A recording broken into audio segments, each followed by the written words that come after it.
It's just different. Hopeless at one point, and then having an opportunity to make you go harder, make you get in that booth and just really express that hopelessness. Like, man, y'all don't understand. This is like, you know what I mean? You dig from a different place. That bottom of your soul, that pit, homie, where you felt like the shit was, you know what I'm saying? You always wanted, but it looked like it was just not gonna happen. Shit, in your mind it ain't gonna happen, shit, it probably won't. I took some risks, some people probably won't. That's how we're grateful for the fruits of all my labor. Hard to live and know you sick, I'd rather be with my creator, thinking time's up. Right. You could have easily said, man, I'm not getting no help. You know, I'm not getting the loans. I'm not getting the financial support. This is too much. And you could have essentially, you know, shut the company down and said, let me try something else. But, you know, your drive and your determination, your willpower, you know, are all things that were like, nah, you just got to keep on going and you got to just adapt and push. I meant to circle back to that. Confidence was the best thing I learned answering your question earlier, but also not quitting.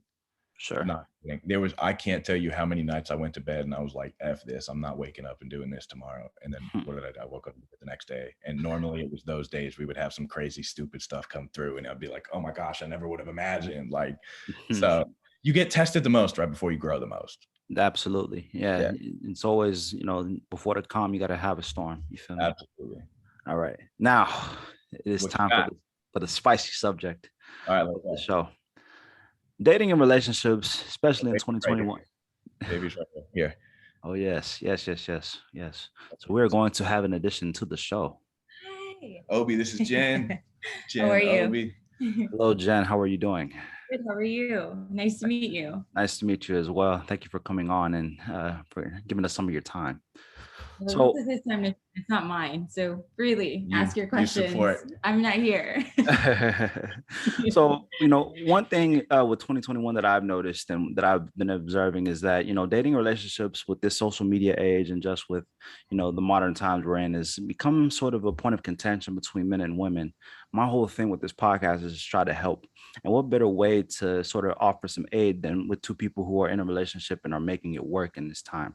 For my question to you guys is just, how do you guys make a relationship work in this time where, you know, you're young professionals, you're trying to build your lives, you know, you have a business owner, and I'm sure, Jen, you're busy yourself. How have you guys been able to make it work in this time?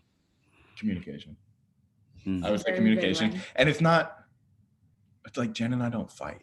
Like, it's simply, that was one of the things, like, if you can communicate, which isn't hard to do, like, and she's super busy too. She has a full-time job and she is a cheer director over 33 girls. So both of those are full-time jobs. So yeah, when it was cheer season and competition season and business season for me, like, we were sleeping like 4 hours a night. And I think we saw each other like 3 days a week, but it's all communication and balance. And even if we could only see each other one night a week, it would be like, when it was our time, it was our time.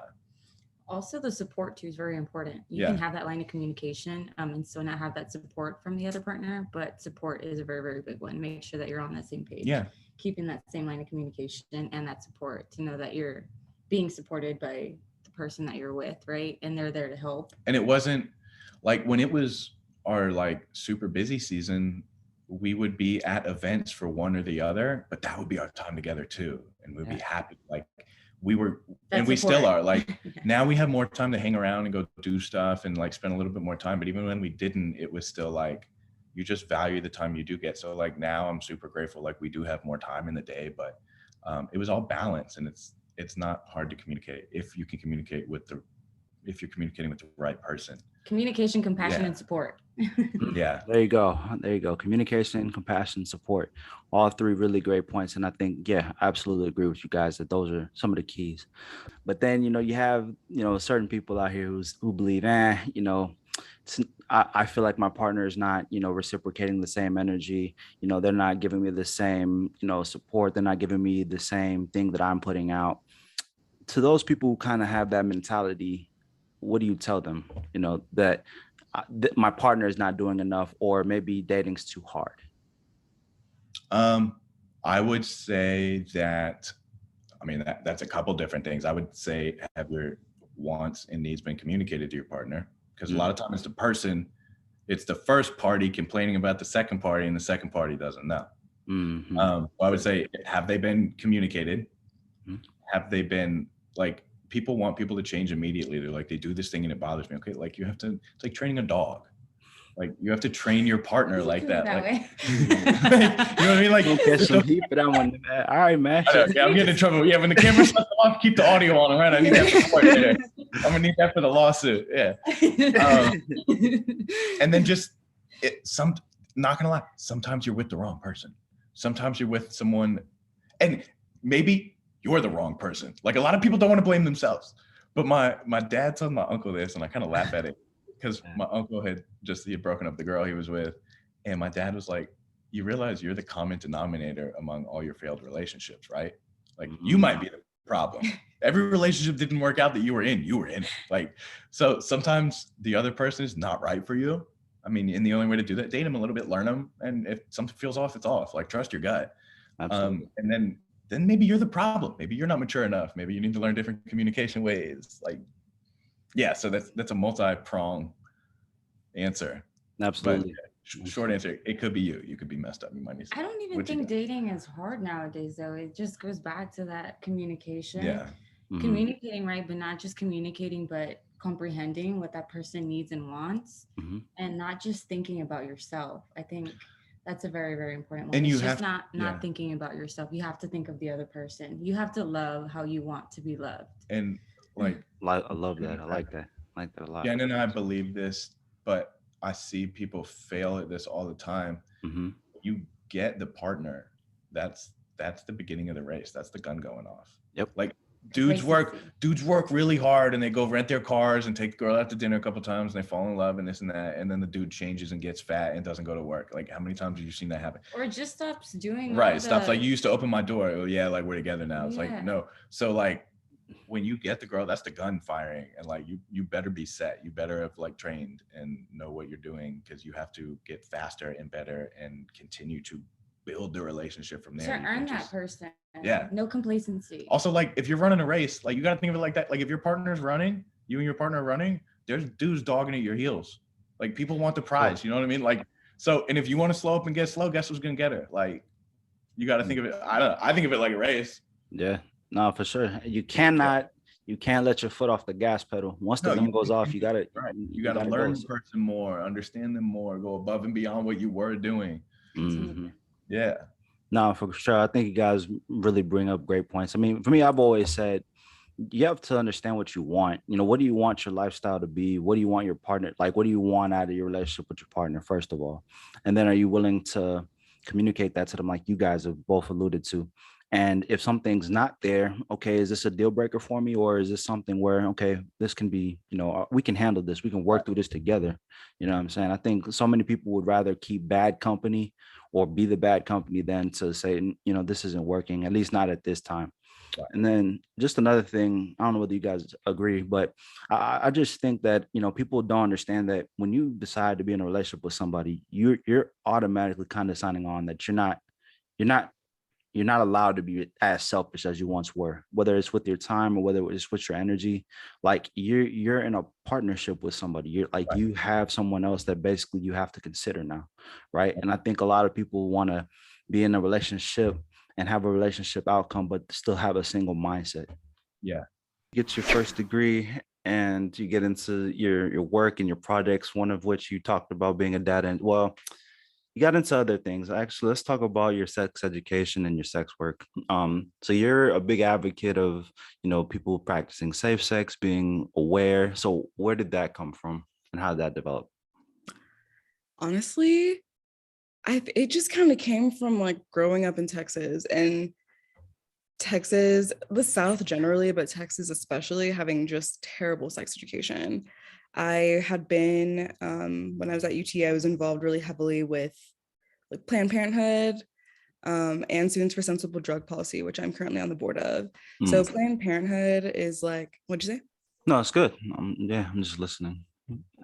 So Planned Parenthood, yeah, obviously like sex education and stuff. And then when I was in SSDP, like that was the first time I kind of thought about like sex and drugs kind of coming together. And yeah, of course people do that, you know, but thinking about that and how, again, like sex education, what we got in 7th grade that one time, like didn't cover any of this stuff, any of the stuff that I like learned while working and volunteering with Planned Parenthood. Talking to students on campus also gave me, I think, a really good grasp of what was missing and the differences across just like different populations of people, because we had our international students who would come and be like, okay, cool, like we know what's going on because we got sex education in our home country. And then other people just like not knowing how to use condoms, not knowing how to say no or like respect a no. And then just especially studying sociology. My sister's dog. Sorry, she's so cute. And so like learning how, so like the sociology of sex, you know, like what influences McKinley, by the way, my camera's on. Okay. All right, I'm just gonna put my head there. She's just, I don't want to flash her. Okay. Yeah, but like just the sociology of sex, like what influences us to have sex, how we do it, just especially being like a woman and people not really being taught to say how they feel, you know, and how detrimental that is to people's positive sexual experiences, especially in a place like Austin where people have sex for so many different reasons, you know, and having to like learn that it's, you know, not just for procreation, like this isn't, we're not just having like religious like biblical sex, you know, and like we're having queer sex, we're not just doing like P&V like penetration, like it's just so much more than that. And I feel like just especially because everyone was getting me too'd for a while, like just all these questions that people, you would think they would implicitly understand, but yeah, they were never explicitly taught that like you have to respect someone's no, or like all the different ways someone can say no to you. And like I think that's also just a really important like anti-racist kind of thing, because they're just different power dynamics in different relationships, and that's a huge part of like sociology, you know, like understanding those power dynamics and seeing how they impact people's lives, and especially in one-on-one or like just like intimate situations like that. Power dynamics and just all these grand societal kind of theories are really, really salient and obvious, and they just show up in the ways we don't expect. Yeah, me who has a degree in public health, and I went to U of H, which is also another diverse institution. So being able to see all the different, you know, sort of cultures, all different types of ethnic groups, all different types of people. One of the things I sort of found, in my opinion, is just that, like you said, us living here in the South, but it really just in general, people think, well, it's taboo to talk about sex, so therefore we're just going to avoid the conversation, and that in avoiding the conversation, maybe we'll keep people safer, we'll keep young adults safer. What I found is it's the opposite, is that if you hide it, if you try to, you know, suppress it, people are curious and they're going to go try to find it out on their own. They're going to try to educate themselves on their own. And unfortunately, that leads to more mistakes being made. That leads to a big gap in the understanding and sort of the comprehension of sex. So for me, it's like, no, let's have a preventative approach. That's one of the biggest things I'm about, is just let's prevent the problems by educating people and preparing them.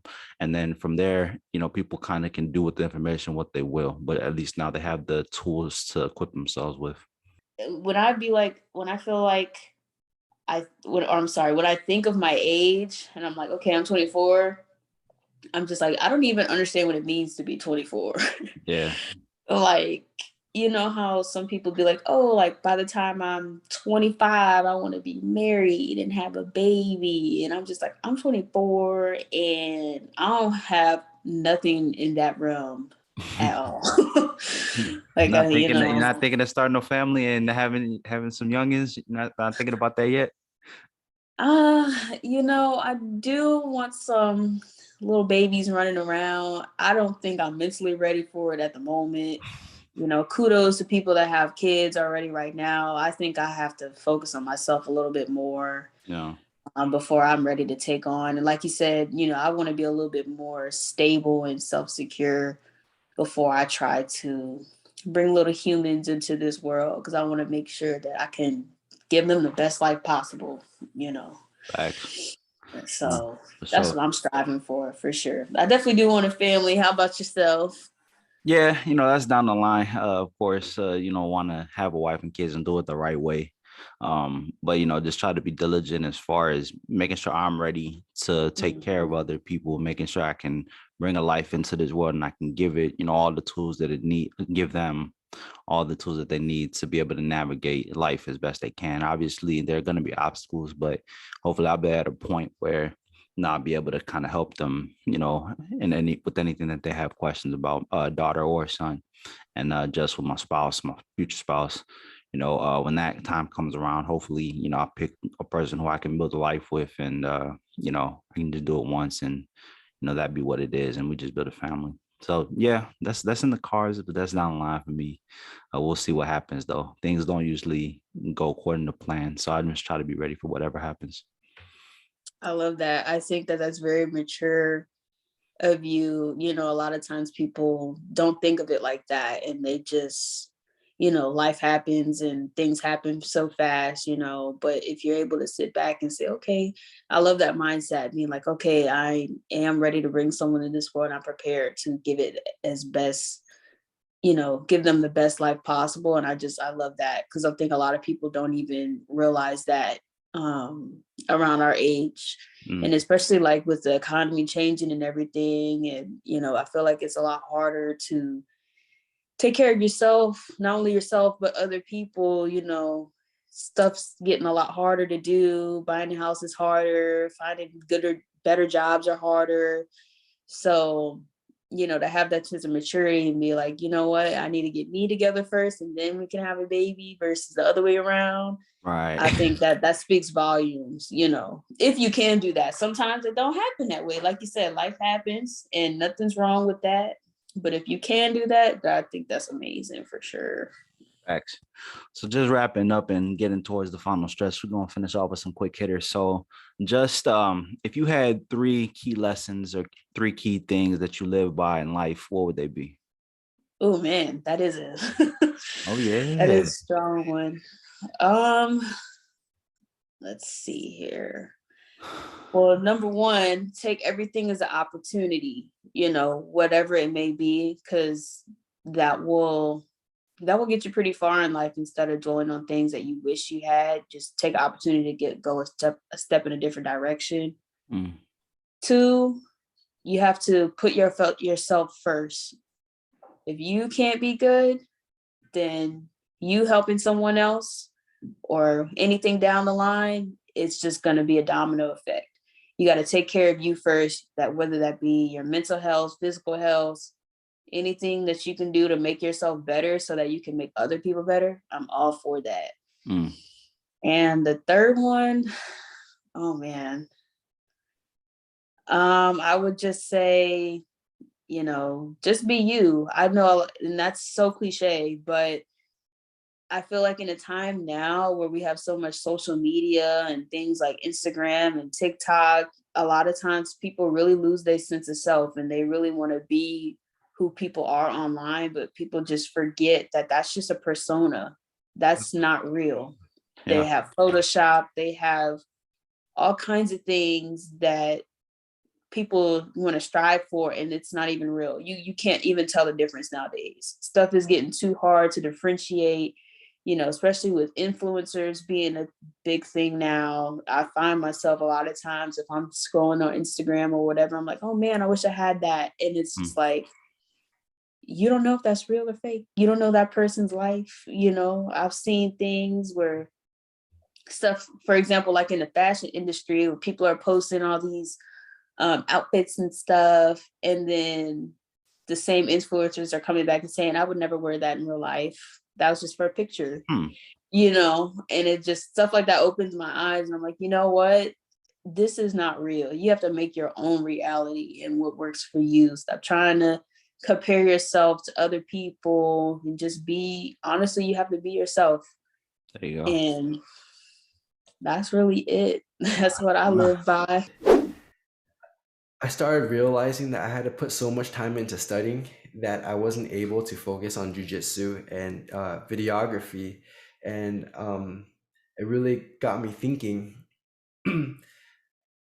I know my potential and I can do any of these things, but can I do all of them at the same time? And I found the tough answer. It was no.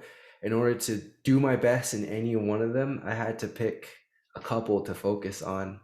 And then I asked myself, what would I most regret not doing if I decided to do this one path over the other? And for me, it was, I would most regret not competing on a high level in jiu-jitsu, and I would regret not trying to start a video business that I think can be very lucrative. And then once I got my family's approval, and it took literally not just like my nuclear family, but like all my cousins, my friends who knew me, they're like, dude, you got to do this. So I decided to jump for it. I quit graduate school. And I know it sounds weird because I never quit anything, but I'm not calling this one quit because I still want to go. I still want to go to medical school at the right time. And it's still a dream of mine, and people think I'm psycho for saying that, but it's my life. This is what I want to do. For me, working brings a lot of like joy, and I think it needs to be in a certain order. If you asked me 2 years ago, I would have told you need to do everything at the same time. But the biggest lesson I learned in 2021 was that you have a finite amount of energy and time, and you have to be really efficient with it. And it's okay if you don't get everything done at once. As long as you're steadily chipping away, you're gonna do well. So a little all over the place, but that was 2021 for me. Nah, but that's perfect and that's beautiful. That's why I love talking to you, bro. And that's why I've always gravitated towards you. Just you're sort of like gung ho. I'm gonna go for all of my goals, and I'm gonna try to shoot for the stars. And hey, wherever I land is where it's gonna, end up taking you, right? And so I think what you kind of had to come to the realization is that like I have this unique opportunity to really do well and to strive with my business, with your businesses, let's say. And you have one path you're going down, and you could do it this way, but is it necessary? And I think a lot of people in your position kind of have that sort of dichotomy that they face of, okay, I have one path, I'm going to medical school, but I have these things on the side, and they seem to be building momentum, but is it worth pulling the plug on one thing to focus on the others, or do I keep on going? And you decided you had to make a decision. You consulted the people who you found close to you on it. Everybody seems to support you, which I think is important. And you decided to make the decision. And I know one thing about you is that, you're going to excel at anything you do because you have the mindset for it. You have the discipline, you have the toughness. It's not a matter of you not putting in the work. Yeah, for sure, brother. It's a matter of you saying, okay, now that I have the energy and the time allotted for it, I can now put more of my focus into it. And then thus putting your focus into it, you're going to be able to really be able to strive and succeed with no regrets in the back of your mind, it seems. So yeah, it sounds all clear cut, but I do want to say that it's not like that. Right. It isn't. So basically what I'm doing is trying to become an entrepreneur, right?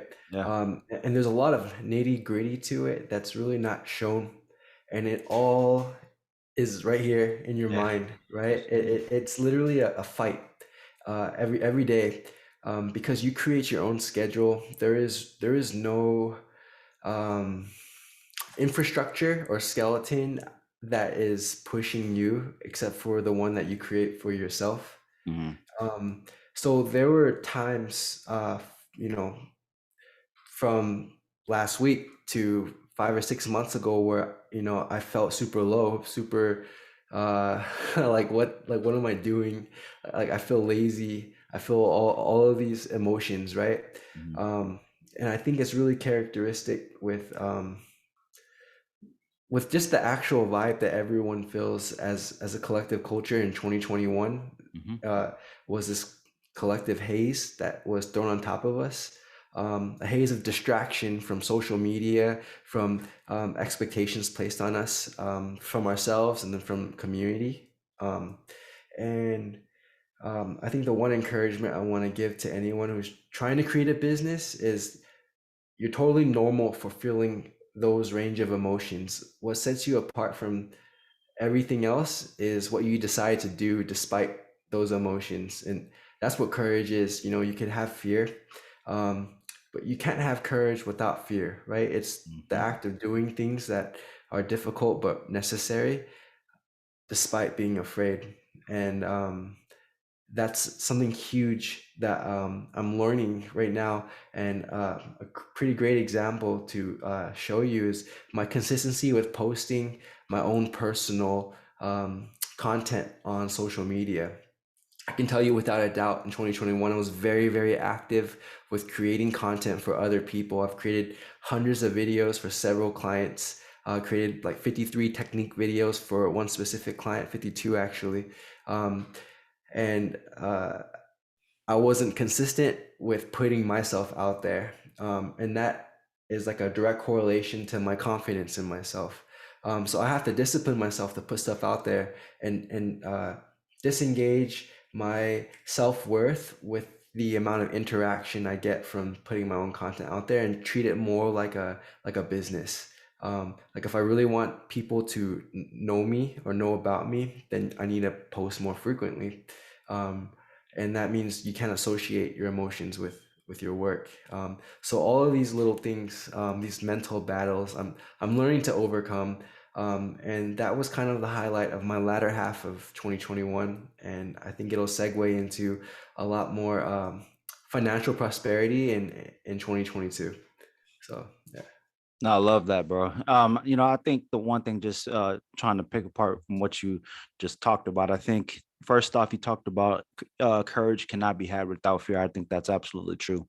Yeah, your goals, if they're big enough, should scare you, and they should kind of create a sense of like anxiety, so to speak, a healthy dose of anxiety from, okay, this is a big challenge I'm setting out for myself, right? It's gonna push me past my comfort zone, but that's the beauty in it, is that I know I'm gonna be better from it.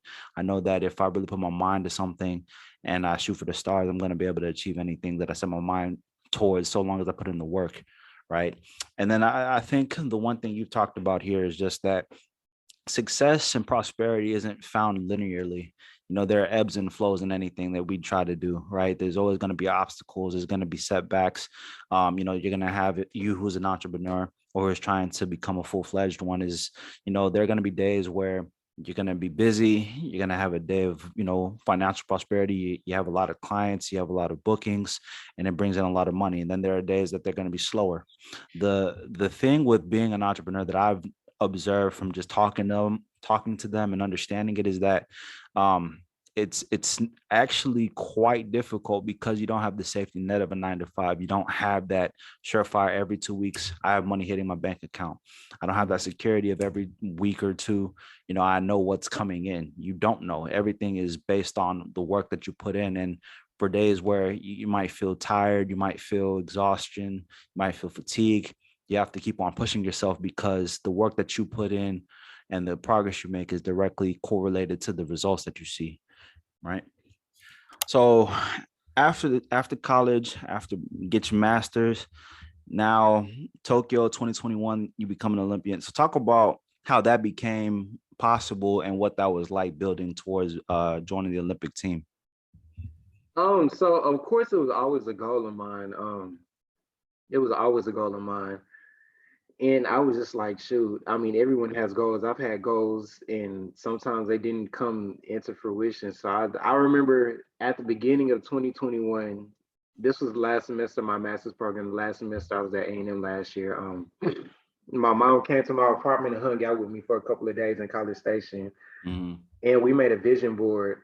Mm-hmm. I'm not for sure if you know what a vision board is, just kind of like writing your goals down for the year and actually writing them out and putting them on the wall somewhere so you can look at it every day to kind of keep you on track.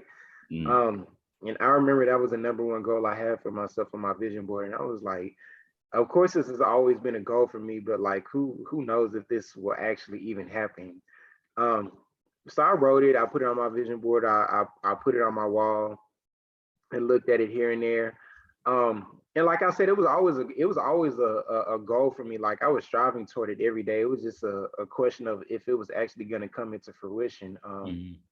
So the season started. I was running really well. For the first half of the season. And yeah, I was running really well, but there was a couple of people, like 3 or 4 people who were faster than me and who were kind of just like dragging me for the first half of the year. And like, okay, it'll eventually change the second half of the year. Second half of the year came around and I just started dropping like bombs every time I touched the track. Like every time I touched the track, I literally ran a personal record literally every time I stepped on the track, which was insane. That was the first time that had ever happened in my life. And I was like, okay, like this is a real possibility, especially because of the fact that the times I were dropping like were top 5 in the world on a consistent basis, not just for 1 week or 2 weeks, like throughout the course of the year. And I was like, okay, this is like this could actually happen for real. Right. So I got second place in the 400 in outdoor nationals for track that year, and the Olympic trials were the next week. And I remember they were like the top 6 people in every open event makes it to the Olympic Games. And I was like, okay, I can do that. I'm number 5 in the world right now. And that's just in America. Like, of course I'm gonna make this. Like I was extremely confident going into that race. And going into the finals race, I was running and I got 7th. And I remember when my name popped up on the board, I was like, damn, they only take the top 6. Like, right. Yeah, I was like, it is what it is, bro. Like, I have absolutely no regrets with my track career. I was like, and I always tell myself, I was like, if I don't get offered enough money to live comfortably how I want to with track, like I'm not doing it. So I saw 7 pop on the board, and I was like, you know what, bro, it is what it is. Like I said, I'm definitely upset and sad, but like I don't have any regrets. Facts. So I was walking off the track and went to the little area to get my shoes and my warm-ups to put that on. And this lady walked up to me and she was like, congratulations, you just punched a ticket to the Olympic Games. I was like, the Olympics? Wait, yeah, I thought it was top 6. Right. And she was like, well, this year we changed it to the top 8 because we're adding a new event to the Olympics. So you made it this year. And I was just like, what? That is so crazy. Like, that is so wild that happened. And I like think about that all the time. Like out of all the years they could have did that, they chose this year to do it. When I got 7th place and the cutoff was usually 6. So I was just like, shit, bro, this is crazy. Got to the games and I was only supposed to run 1 event.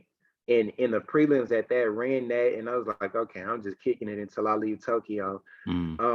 But I ran the fastest split on that relay and they put me on the 4x400 meter prelim. So I was like, oh shoot, I wasn't even expecting to run this, but shoot, I'm in a position. So I guess that means I'm supposed to be here. So let's do that. So ran that, ran the fastest split in prelims and they were like, okay, they literally texted me, I think at like 12 o'clock that night, the night before the final relay, and they were like, hey, we're putting you on this finals team. And I was like, oh shit. Like, I was supposed to come here for 1 event. Like I was supposed to be chilling and like have my feet kicked up and now I'm on the finals team. Like this is crazy. So yeah, they put me on the finals team and we got a gold medal. And I was like, shit, bro, this is actually crazy because just off the simple fact that I wasn't even supposed to make it to the Olympics from the jump. Right. And like I'm on the Olympic finals gold medal relay team. Like that is insane. But yeah, no, it's that was definitely a crazy experience. I just kept believing in myself and just had to keep telling myself like everything will come together how you want it to come together. Yeah, man. It's like you said, everything happened for a reason, man. And look at fate. You know what I'm saying?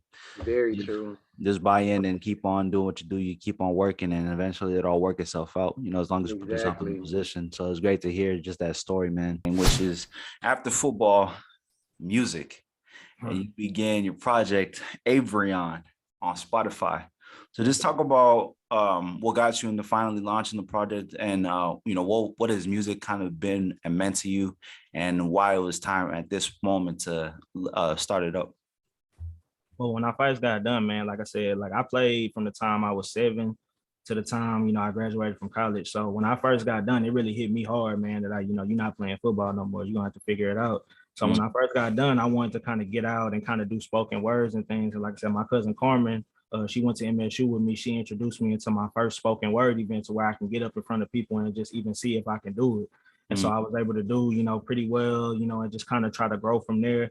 I was posting videos on Facebook, Instagram, just kind of see if I can build any kind of fan base or, if I can do it. Because the hardest thing with music, is if it got staying power. Like you can make something that's good, but like, does your music, like, is it really like, what I'm saying? Did you put your heart into it? Like, did you put your soul into it? So it took me a long time to even want to do it, man. Because truly my biggest fear was posting a video on Facebook or something, like everybody just posting the poop emojis all the way down the comments. Just, what I'm saying? Like that was like my biggest fear, like the whole time doing it. So once I was posting and people were kind of like showing me love and showing that if I put something out, then they would listen to it, that like kind of helped me.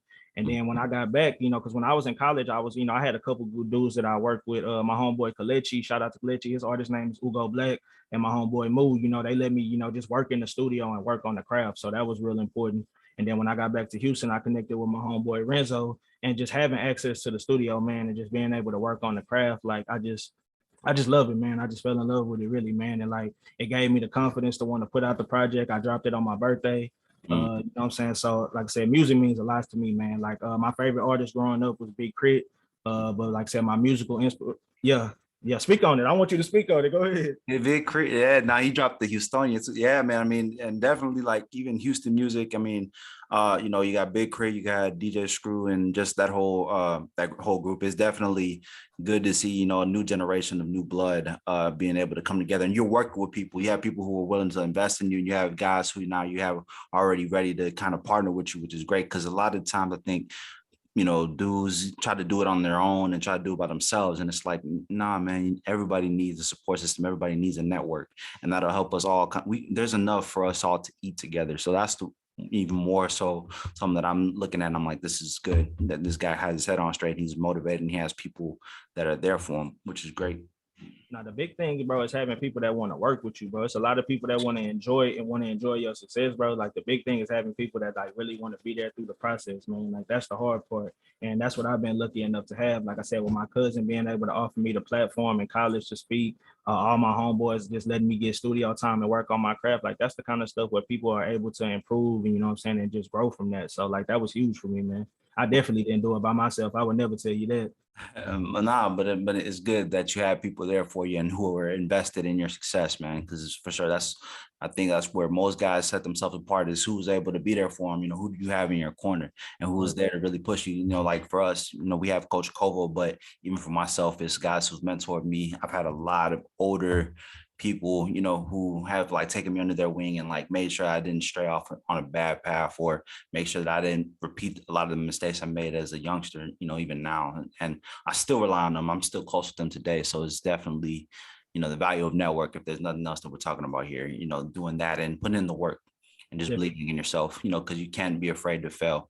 Like you talked about it, you have to give it a try. And if it doesn't work out, at least you can live with yourself better, knowing that you gave it your all. Absolutely, man. Absolutely. Right. So as we wind down, quick hitters. But first off, just look into the future. So you dropped this first project. What other, first off, are you going to stick with one genre? Can you talk about the spoken words? Or are you going to maybe diversify? Or what's the end goal? Where are you trying to go with the music? Man, I would tell you that, like I said, my gift to me is spoken word. Like, I like to go out in front of people, kind of feel their energy as I'm speaking, just kind of be in that vibe. But the music is something I definitely want to continue to improve on and continue to work on. I know how it is, man. Like I said, I know you got to put in a lot of work for the music to make it sound good, to make it, have staying power and all of that. So I'm willing to put in that kind of work. But for the time being, I'm cool with going to open mics and just rocking the mic, man, for the time being. Get to unrivaled clothing brand for yourself. So talk about how you get to starting your own clothing company and the name and just that whole inspiration. Now, starting a clothing company ain't easy, and it's also kind of hard to maintain, especially when you like a one-man team. Right. It didn't start off with that name. I had kind of like multiple name changes, and at the time when I first had the idea of a clothing brand, I didn't even know what I wanted it to start off as. Like, I didn't know the brand message behind it. I just knew I wanted to sell clothing.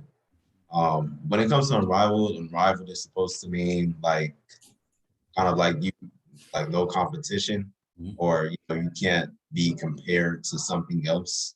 So there's nothing to rival you. Right. And that name is supposed to reflect yourself, like you're unrivaled to yourself. The motto of the brand is better than yesterday, every day. So every day you're unrivaled because the person you were yesterday isn't, better than the person you are today. That's really where the name comes from. And that's just the whole brand message, being better physically, mentally, emotionally, spiritually, every day of your life, just constantly improving and becoming a better person, but not losing yourself in the process. That's dope. That's dope. Is it like a fitness like clothing, or what type of style is it? The style is real like a casual streetwear right now. I plan to branch it off into fitness, especially when it comes, just gym clothing. But right now it's like t-shirts, jogger sets, hoodies, trucker hats. Like this, for example, I actually brought it with me. This is one of the hats. That's dope. Yeah. So yeah. So it's casual. It's casual wear. Yeah. But I plan to expand the messages that are displayed on. Right. I kind of like the messaging to it, like how you trying to say how you should be different each and every day and kind of getting better. It's kind of like into the concept of you saying it's simple streetwear. Like we kind of went back to the graphic tees and just being simple and just having like I see your shirt right there. It's like, it's a nice t-shirt where you can have that at the gym.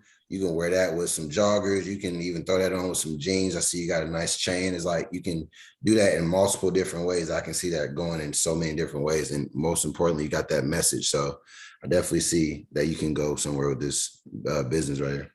At this point with the brand, I'm trying to push brand awareness. Right. Because I've had like a lot of different graphics, but right now I want the brand name to be kind of just like an icon. Like when somebody sees it, they'll know what it's about.